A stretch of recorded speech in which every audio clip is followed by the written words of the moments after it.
this is Adam Bernard with AutoPerspectives, back with one of our regularly scheduled news roundups. We had some interesting stuff show up over the past week or so post New York Auto Show, so let's get right into it. And first up, we will go to China with the Hyundai Venus. Now, the Venus is part of a strategy to introduce the Ioniq sub-brand to China. Believe it or not, Ioniq has been around for 5 years, and China is one market where you currently cannot buy any of the existing Ioniq products. So Ioniq will be launched and the related Ioniq Universe. It'll be unveiled with 2 forward-thinking concepts that point to the future of the sub-brand in China.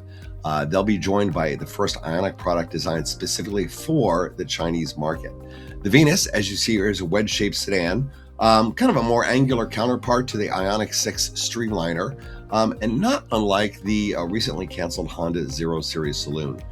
It features a lightweight frame-structured roof and a transparent spoiler. We don't have any technical details on it yet. Those will probably be revealed once the product hits the floor in Beijing.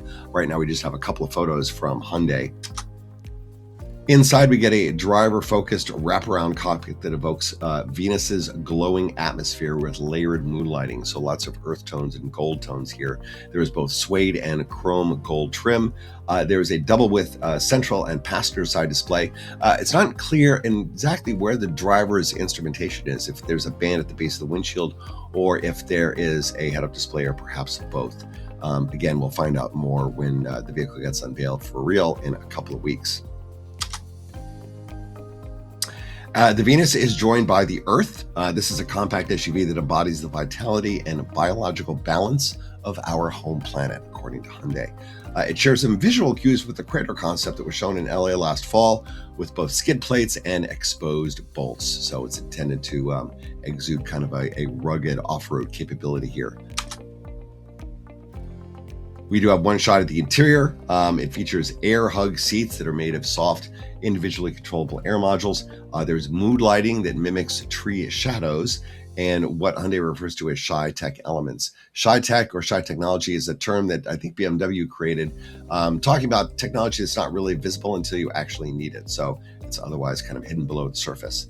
The surfaces inside the Earth feature hidden maps of Beijing, kind of a nice little Easter egg there. Now, you may be wondering, we already have the Ioniq 5 and the Ioniq 6 and the Ioniq 9, and we're about to see the Ioniq 3.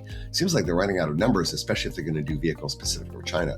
The solution is that the Ioniq Universe kind of puts the customer at the center, and then each of the vehicles will be named after a planet. So that's why we have the Venus and the Earth. That's how the Ioniq vehicles in China will be differentiated. So unfortunately, we may see some really cool stuff for China that will never make it out of China. Also due in China at the Beijing Motor Show is more formal discussion around Freelander. Now, the lifespan of an automotive nameplate can be a fascinating event to observe. For example, the Hornet was a Hudson, and then an AMC, and then until recently a Dodge. Now another partnership between a Chinese automaker and a legacy Western automaker is reviving the Freelander name. Now, you might recall the original Freelander, which was later renamed more mundane to LR2 here in North America, was Land Rover's first effort to move down market to attract younger, less affluent customers. Now, JLR, aka Jaguar Land Rover, and Chery from China are launching Freelander not as a new nameplate, but as a new premium automotive SUV brand for China and beyond. Now, the partnership was announced 2 years ago, and now we have a concept, appropriately named the Concept 97, because that's when the original Freelander was launched, that previews the first of 6 entries due over the next 5 years. Now, if you remember the original Freelander, it was kind of a compact little runabout, almost like a Ford Bronco Sport.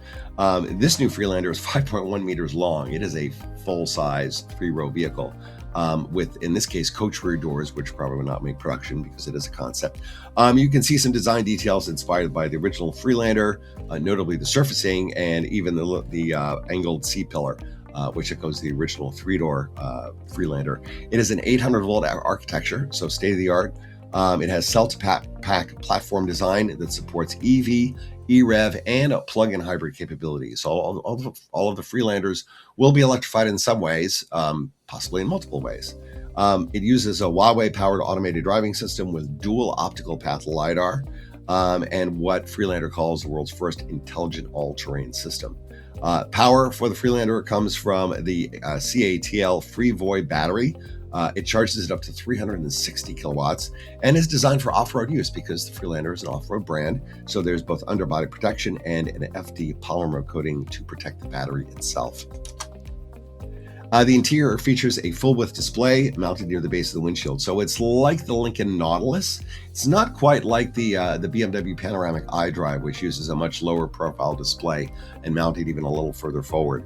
And then, of course, it's joined by a center touchscreen. And if you look closely, yes, there are physical buttons below the center, and there are physical controls on the steering wheel as well. So kudos to Freelander for picking up on that trend. Freelander will be sold in China initially, but is being developed for other markets as well. It's headquartered in Shanghai, but design and development are shared between the UK and China. We've already seen similar examples of partnerships like Smart, which is between Mercedes and Geely, and Mini's new electric vehicles, which are done between BMW and Great Wall. So this move seems like a wise strategy by JLR to both boost its presence in China and to learn from a Chinese partner. It is worth noting that JLR still talks about their house of brands. So Range Rover and Discovery and Defender and Jaguar, of course, but Freelander is not technically part of the house of brands. They are a separate business unit, which is a curious choice. And finally, we will head over to Spain to the Cupra Raval. Cupra, you may recall, started life, like Polestar, as a performance sub-brand, in this case for Spain's Seat brand, which is part of the larger Volkswagen group. VW eventually figured that they were making decent margins on Cupras and decided to spin off Cupra into its own separate brand and kind of have been downplaying Seat ever since. There at one point was discussion of bringing Cupras to the North American market with the help of Roger Penske. It appears that may or may not still be happening given everything that's going on with EVs and tariffs and etc. But Volkswagen Group is still supporting the brand outside of North America.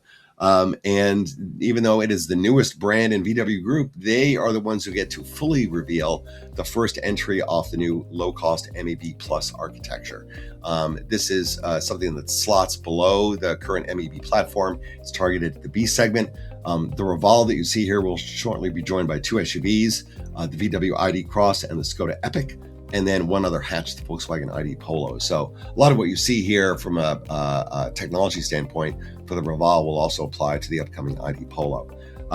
Unlike the original MEB, this is a front drive vehicle, not rear drive, and it uses a simpler torsion beam on the rear axle. So there was a lot of effort to reduce the cost of the vehicle to bring the overall price down. No, we don't have actual pricing yet, but the assumption is that at least the cars will come in around 25,000 euros. The Raval will compete with the slightly smaller Renault 5 and the Mini Cooper Electric, both kind of high style, high fashion, smaller EVs. Like its closest competitors, it offers multiple powertrain options. You get a 37 kilowatt hour lithium iron phosphate or a 52 kilowatt hour NMC battery. EV ranges are anywhere from 185 to 280 miles on the European cycle, equivalent to about 160 to 240 miles on the more realistic EPA cycle. DC fast charging ranges from 90 to 130 kilowatts, which is competitive, and anywhere from 114 up to 222 horsepower. It is all front drive. There's no all-wheel drive capability baked into this platform. There will be a VZ performance variant that'll get an updated front suspension, adaptive dampers, and a manually controlled stability system. It'll hit 62 miles an hour in about 7 seconds. So not Tesla fast, but for a vehicle at this price point, pretty darn good. The interior is equally stylish, definitely not basic. Like the Mini, it uses light projectors to show animated graphics. In this case, it projects patterns onto the front door panels. The VC gets a new 3D knit that is more sustainable and can be manufactured as a single piece with no scrap. Unfortunately, Cupra has not picked up on Volkswagen brand's interest in physical controls, so it still has the sliders and haptic controls from the larger Cupra-born EV. So this sounds like something that hopefully they'll correct in a mid-cycle update. To VW's credit, this appears to be an authentic entry-level Cupra. It is not simply a Volkswagen with a Cupra badge attached to it. With competitive performance numbers, a stylish look, and a low price point, it seems to be positioned to do very well. So look for details on the Volkswagen and Skoda variants of this platform over the coming months. That about wraps up this week in the news with our news roundup. If you like what you see here, please subscribe and share. Please visit AutoPerspectives to check out the blog. Look for me on LinkedIn, and I'll see you back here in 7 days. So long.